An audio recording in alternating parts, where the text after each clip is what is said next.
All right, so I thought I'd throw in here how to do limiting reactants. There's a couple different ways you can do it.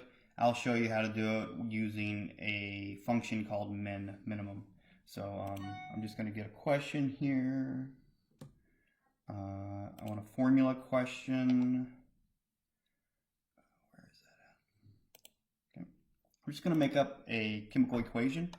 For me, I like to use the math editor for chemical equations a lot of times. So I'm just going to say something like 2a, I'm just going to make it all solids just to make it easy on myself, plus 3b, and then we want an arrow, so all sorts of arrows. Here we go. Yield, let's just say 4c solid plus 5d solid. And I get, it's not balanced, whatever, doesn't matter. All right, so I'm just going to say how many grams of C, and then in parentheses I'm going to say molar mass is equal to, and then I'm just going to put molar mass C like that. So that's a random number, right? So that's a variable. How many grams of C solid molar mass equal to are formed from mass of A, grams of A, and then I'm going to say in there that the molar mass is equal to, and then I'm going to give it another variable, molar mass of A, formed from grams of blank grams of A and mass of B, blank grams of B, and again I'm going to give it a fake molar mass. Molar mass is equal to square brackets molar mass B. Don't even care about D. I could throw a D in there if I wanted to, but I don't want to. All right, so there's our question. Right, so we got a bunch of variables. Hopefully, there we go. There are the variables. Molar mass of C, we don't care. Make it somewhere between 40 and 80. Right, doesn't really matter. We can give it one decimal. Mass of A, again, let me show you something that I do with that. Molar mass of A, again, doesn't really matter. Let's make it between 70 and 90. This is going to make it a little more difficult for me, but that's okay. The mass of B, we'll come back and get to that here in a second. Molar mass of B, let's say that's like 120 to 200. That's really big, really big. Okay.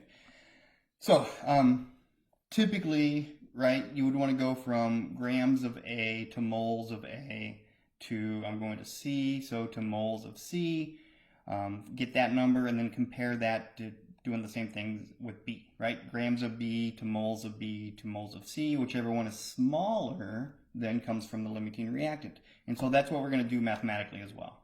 Let's go ahead and give some masses here. I'm going to say between 20 and 40. If you really want to make this to where it's difficult, to where it switches back and forth every time, then pick numbers that are really close to being between the molar mass times the whatever the mole ratio is between, in this case, B and C, right? Because then you'll get masses that are pretty close to each other of being almost perfect stoichiometric ratio. Mass of B, let's just say again between 20 and 40. It does matter, but for us it doesn't really matter. Okay. So what I'm going to do first is I'm going to find my moles of C, I'm going to find my moles of C from A, right? So let's do that. So I'm going to call this moles of C from A, so NCA. I've just made a new variable, right?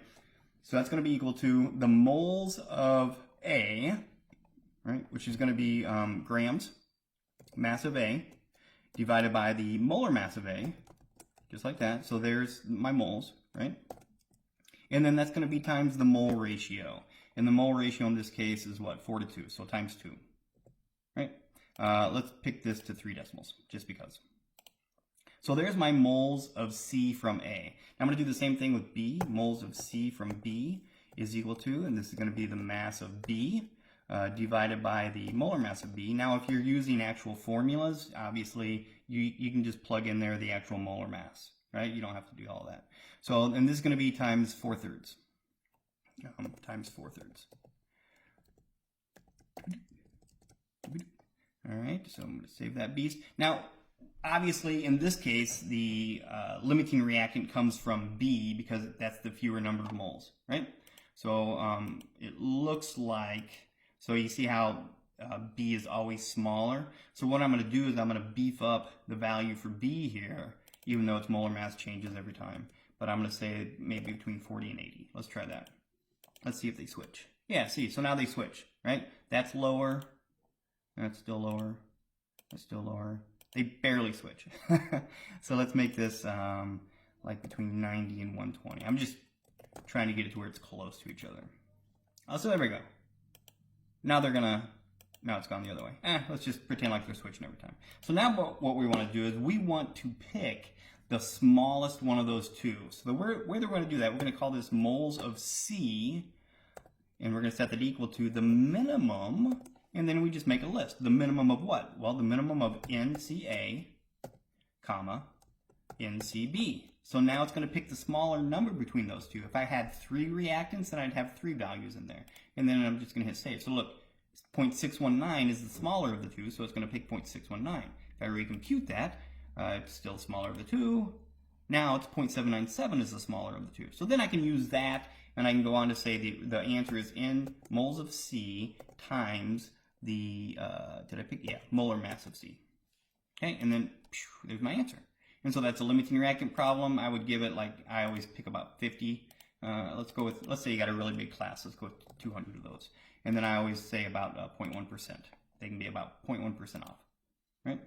It's generating all your options. It's going to take a little while for that because there's 200, which is way more than what you need. But that's how you can do limiting reactants and using the minimum function there. It's almost done. All right.